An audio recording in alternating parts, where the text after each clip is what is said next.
성경 속 여인들의 신앙과 삶, 믿음의 여인들. 삽비라, 사탄에게 귀를 기울인 여인. 사도행전 4장 32절로 5장 11절입니다. 사도들이 큰 권능으로 주 예수의 부활을 증언하니 무리가 큰 은혜를 받아 그 중에 가난한 사람이 없으니 이는 밭과 집 있는 자는 팔아 그 판 것의 값을 가져다가 사도들의 발 앞에 두매 그들이 각 사람의 필요를 따라 나누어 줌이라. 구브로에서 난 레위족 사람이 있으니 이름은 요셉이라. 사도들이 일컬어 바나바라 하니 번역하면 위로의 아들이라. 그가 밭이 있음에 팔아 그 값을 가지고 사도들의 발 앞에 두니라. 아나니아라 하는 사람이 그의 아내 삽비라와 더불어 소유를 팔아 그 값에서 얼마를 감춤해 그 아내도 알더라. 얼마만 가져다가 사도들의 발 앞에 두니 베드로가 이르되 아나니아야, 어찌하여 사탄이 내 마음에 가득하여 내가 성령을 속이고 땅값 얼마를 감추었느냐. 땅이 그대로 있을 때에는 내 땅이 아니면 판 후에도 내 마음대로 할 수가 없더냐. 어찌하여 이 일을 내 마음에 두었느냐. 사람에게 거짓말한 것이 아니요 하나님께로다. 아나니아가 이 말을 듣고 엎드러져 혼이 떠나니 이 일을 듣는 사람이 다 크게 두려워하더라. 젊은 사람들이 일어나 시신을 싸서 메고 나가 장사하니라.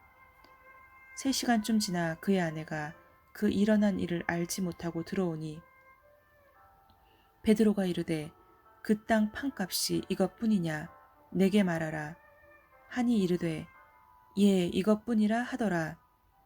베드로가 이르되 너희가 어찌 함께 꾀하여 주의 영을 시험하려 하느냐. 보라 내 남편을 장사하고 오는 사람들의 발이 문 앞에 이르렀으니 또 너를 메어 내가리니 하라. 곧 그가 베드로의 발 앞에 엎드러져 혼이 떠나는지라. 젊은 사람들이 들어와 죽은 것을 보고 메어다가 그의 남편 곁에 장사하니 온 교회와 이 일을 듣는 사람들이 다 크게 두려워하니라. 그리스도를 위해 자발적으로 재산을 헌납한 것은 예루살렘 교회의 독특한 특징이다. 긴 교회사를 통틀어 그때만큼 그리스도인인 청지기로서의 직분과 하나님 앞에서의 개인적인 책임이 강력하게 나타난 적이 없다. 허버트 로키어.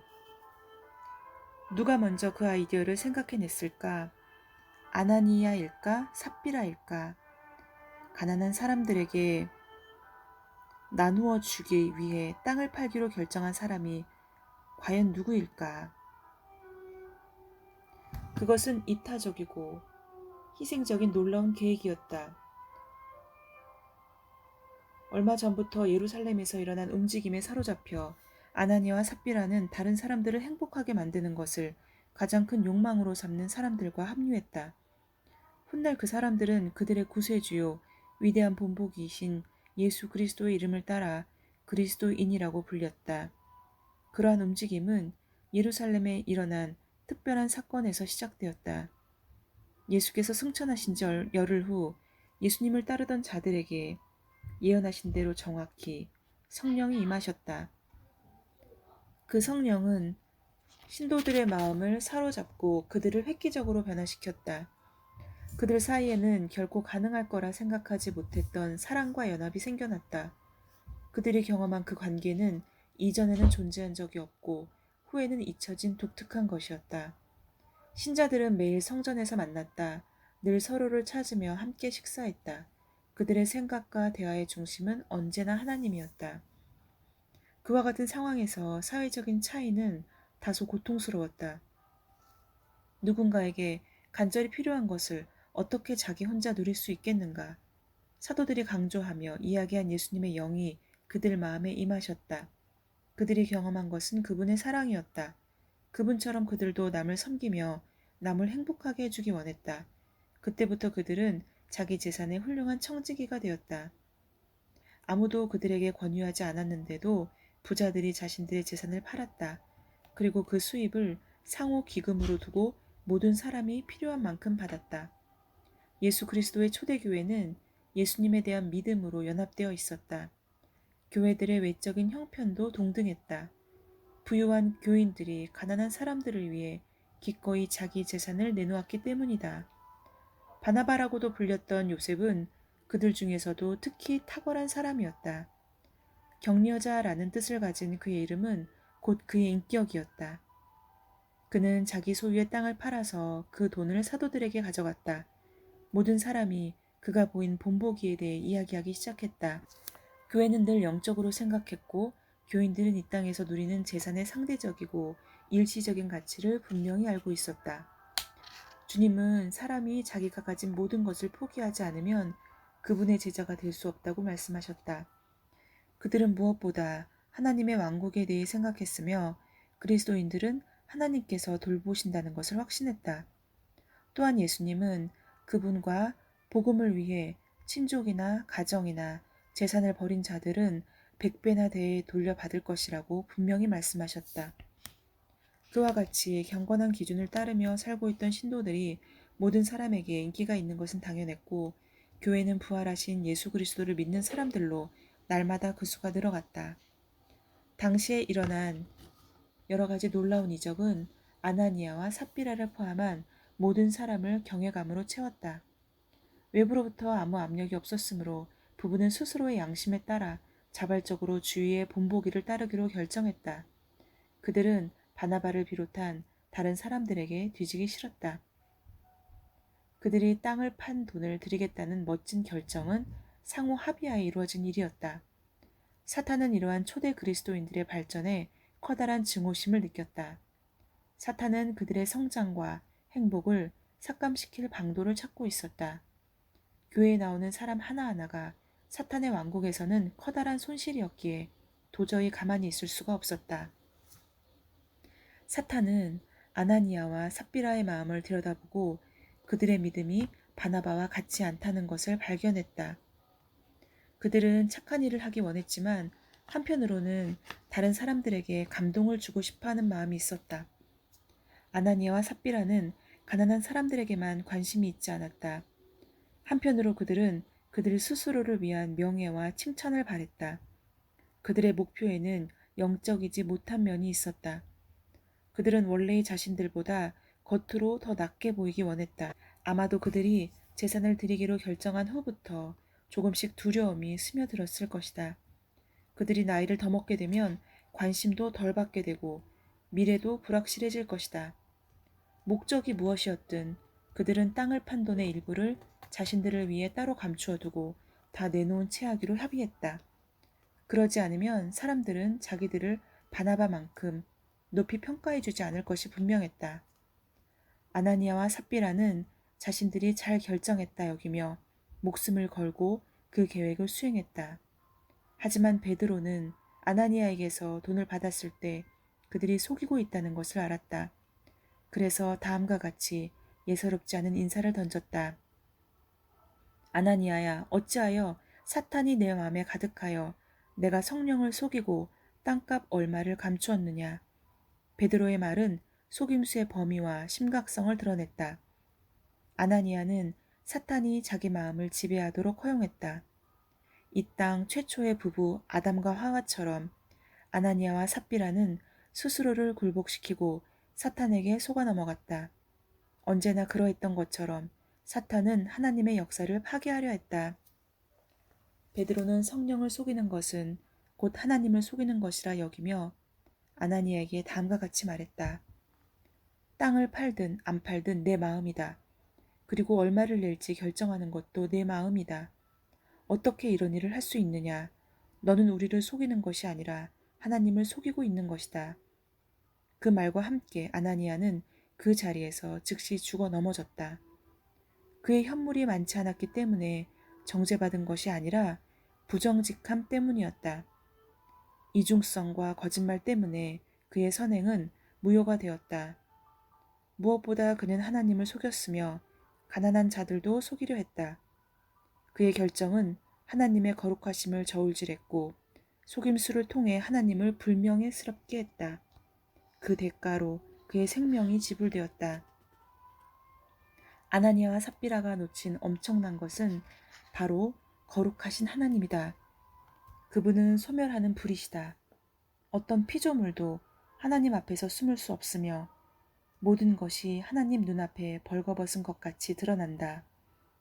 그것은 아나니아와 삽비라의 행위에도 적용되었다. 그들 역시 하나님 앞에서 자기 행동에 책임을 져야 했다.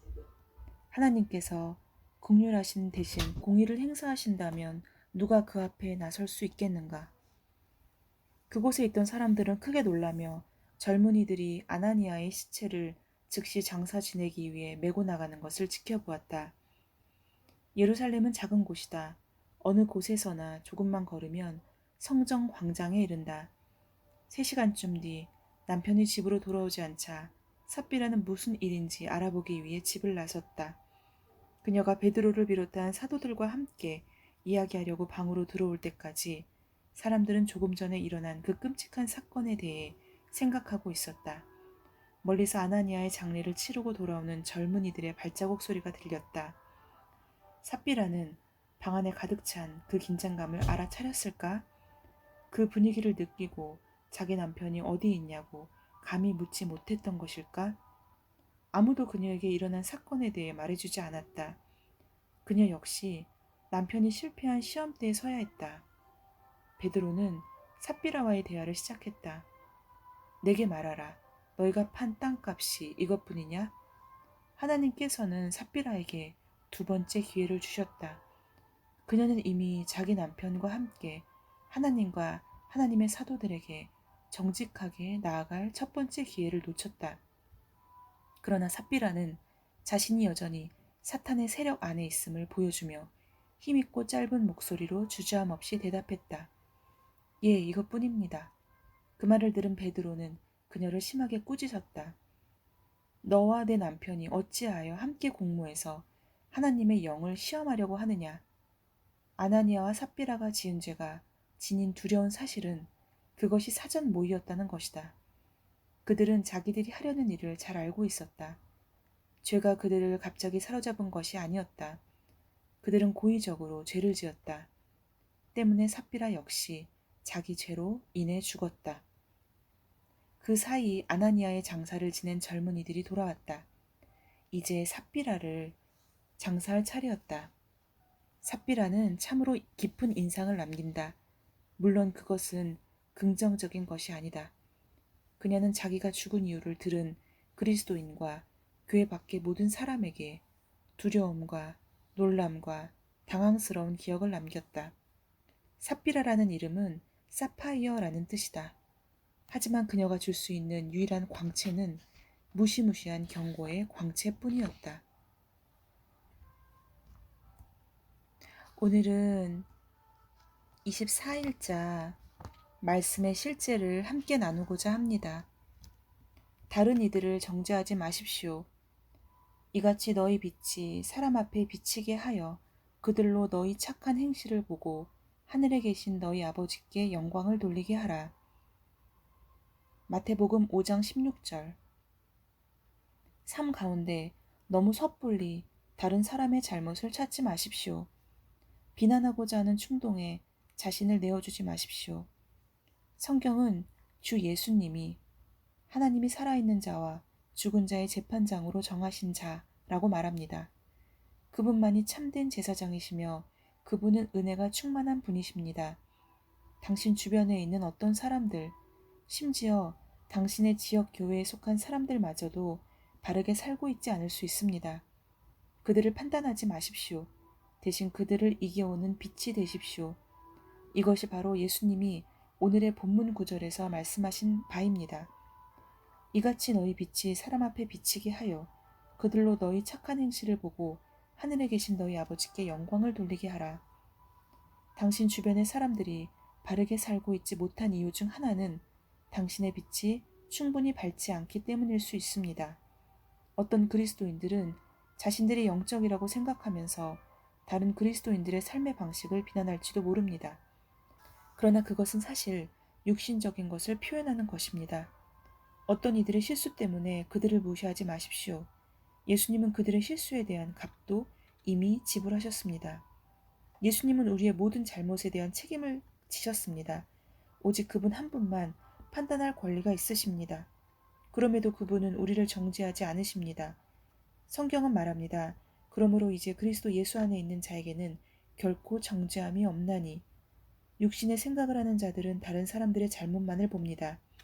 그들이 실제로 실수를 했거나 계속해서 그들이 실수를 하고 있을 수도 있지만 그들의 심령이 하나님과 일치되어서 그들이 잘못을 깨닫고 교정되며 속히 회개할 수도 있습니다. 이에 관한 좋은 예시는 다윗입니다. 그는 잘못된 행동을 하였으나 진정으로 회개하고 주님의 용서를 구하고 받았습니다. 그러나 사울은 그렇게 하지 않았습니다. 사울은 그가 잘못한 일에 대해 책망을 받았을 때 자신을 변호하였고 하나님은 그에게 화가 나셨습니다. 지역교회는 완벽한 사람들을 위한 곳이 아니라 사람들을 온전하게 하는 곳입니다. 지금 모습 그대로 교회로 오십시오. 그러면 하나님의 말씀이 당신을 깨끗이 씻어낼 것입니다. 말씀이 당신을 온전하게 할 것입니다. 에베소서 4장 11절로 12절에서 나열된 오중 사역의 은사는 사역의 일을 위하여 성도들을 온전하게 하며 그리스도의 몸을 세우기 위해 주어졌습니다. 교회 안에서 우리는 사람들이 어떤 잘못된 행동을 할 때 그것이 잘못되었음을 알 수 있습니다. 그러나 예수님처럼 그들을 판단하지 마십시오. 이것이 바로 우리가 하나님의 말씀을 나누는 이유입니다. 디모데후서 3장 16절로 17절. 하나님의 말씀은 어떤 이도 교정하고 그의 방향을 재설정할 수 있는 능력이 있습니다. 그러므로 그들을 비난하지 말고 복음을 나누십시오. 아멘. 에베소서 4장 11절로 12절의 내용은 그가 어떤 사람은 사도로, 어떤 사람은 선지자로, 어떤 사람은 복음 전하는 자로, 어떤 사람은 목사와 교사로 삼으셨으니 이는 성도를 온전하게 하여 봉사의 일을 하게 하며 그리스도의 몸을 세우려 하심이라 라는 부분입니다. 오늘 삽비라를 함께 나누고 그리고 24일자의 말씀의 실제를 함께 나누었습니다. 전혀 다른 내용인 것 같지만 제가 이해하는 것으로는 결국에는 교회 안에서 우리는 어찌 보면 아나니아와 삽비라처럼 남들에게 좀 더 있어 보이고 멋져 보이고 그리고 완벽해 보이고자 하는 그런 욕심을 가질 수 있습니다. 그런데 하나님께서는 그리고 베드로는 그런 것이 하나님께서 바라는 것이 아니고 어느 정도를 내어주더라도 순종하고 그리고 온전하게 하는 것이 올바른 것이다라는 것을 보여줍니다. 말씀의 실제에서 하는 내용도 비슷한 내용이라고 생각하는데 지역 교회는 완벽한 사람들을 위한 곳이 아니라 사람들을 온전하게 하는 곳이고 그 온전하게 하는 곳에서 우리 각자 개인은 서로를 온전하게 해줄 수 있는 그런 역할을 해야 한다는 것입니다. 어떤 사람은 교사로서 또 어떤 사람은 선지자로서 어떤 사람은 복음 전하는 자로서 어떤 사람은 목사로서 각자의 역할들을 가지고 우리는 교회를 세우는 각 몸의 지체들입니다.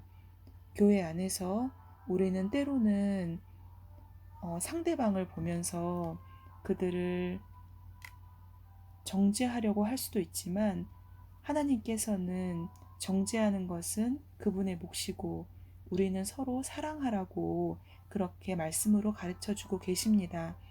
오늘 아나니아와 삽비라는 잘못된 선택을 하였고 또 잘못한 부분 중에 하나는 그것을 충분히 뉘우칠 기회가 있었음에도 불구하고 그 기회를 살리지 못했다는 거, 저희가 그것을 교훈 삼아서 저희들은 완벽한 것을 추구하는 것이 아니라 온전해지기 위해서 노력하는 지체라는 것을 잊지 말아야겠습니다. 샬롬.